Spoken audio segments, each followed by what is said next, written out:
Assalamu alaikum everyone. So I recently found a video in which our friend Rob Kristen proves how Allah subhanahu wa ta'ala is Satan. Now in the video he lies and I am going to expose him as a liar. So without further ado, let's destroy this argument. Ya Allah. الحمد لله رب العالمين الرحمن الرحيم. Allah is not Satan, yet Allah in verses like chapter 3 ayah 54 claims to be the best of deceivers. Ibn Kathir in his tafsir for this verse admits that Allah is the best deceiver. Alright, so there are two times in this clip where Rob Kristen lies. The first lie is about the Quran 354. He says that it calls Allah Khairul Makirin, which according to him means best of deceivers. However, if we look at the actual Quran.com, we can see that it says the best of planners, not deceivers.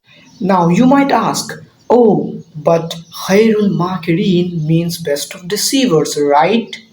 No, that is a lie which is told to you by these Christians such as David Wood, Sam Shimon, and even Rob Kristen. The truth is that when it says Khairul Makirin, the word Makir is used. Now what does Makir mean? Now there are three meanings to the Arabic word Makir. Now Makir either means to plot, scheme, or plan.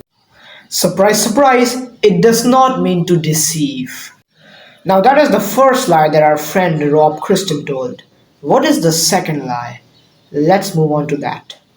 Now Rob Kristen made a claim that Ibn Kathir said that this verse means that Allah subhanahu wa ta'ala is the best of deceivers. However, that is a lie.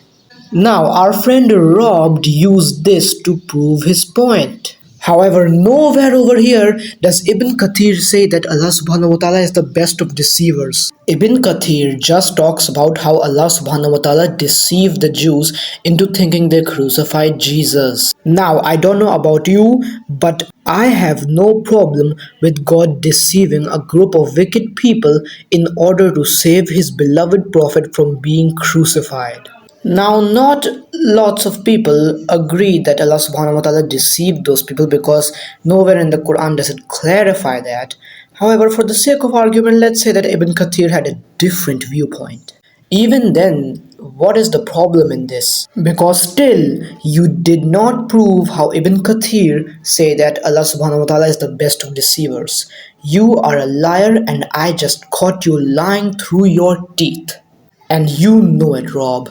Surprise, surprise, this is what Ibn Kathir actually says about that verse. And he agrees that Allah subhanahu wa ta'ala is the best of planners. In Sahih al-Bukhari, hadith number 4950, once Allah's messenger became sick and could not offer his night prayer for 2 or 3 nights, then a lady, the wife of Abu Lahab, came and said, O Muhammad, I think that your Satan has forsaken you, for I have not seen him with you for 2 or 3 nights. On that Allah revealed, by the forenoon and by the night, when it darkens, your Lord has neither forsaken you nor hated you. Notice, Muhammad does not rebuke her that his Lord is not Satan, but after 3 nights, Allah, aka Muhammad Satan, decides to send down a revelation. Your Lord has neither forsaken you nor hated you. Wow! Are you not convinced yet? Please stay away from Islam. Pay attention now, Rob Kristen. In this hadith, the wife of Abu Lahab, you probably didn't know this, he was a polytheist. Now, obviously, the wife of Abu Lahab would mock Allah subhanahu wa ta'ala by calling him Satan. This does not mean that Allah subhanahu wa ta'ala is actually Satan. Like, why are you putting your trust in this kafir polytheist woman? Like, why, man, why? The wife of Abu Lahab and Abu Lahab are very well known for mocking Muhammad sallallahu alaihi wasallam and Allah subhanahu wa ta'ala. So putting your trust on them in this matter is not correct because they are not reliable sources at all. And also, you just committed the argument from silence fallacy. Because you are assuming that just because Muhammad sallallahu alaihi wasallam didn't call out Abu Lahab's wife for saying that Allah subhanahu wa ta'ala was Satan, then that automatically means that he agrees that Allah subhanahu wa ta'ala is Satan. Can you for once present an argument which is non-fallacious? Now that I proved how Rob Christian is a liar, let's move on to prove how logically Allah subhanahu wa ta'ala cannot be Satan. And also, if you're a Christian, you should not listen to Rob because he is a liar, a well known liar. He likes and he takes pleasure in lying through his teeth. In Mark and Matthew, it says that Satan cannot cast out Satan. In other words, Satan cannot oppose Satan. However, in the Quran, Allah subhanahu wa ta'ala opposes Satan multiple times.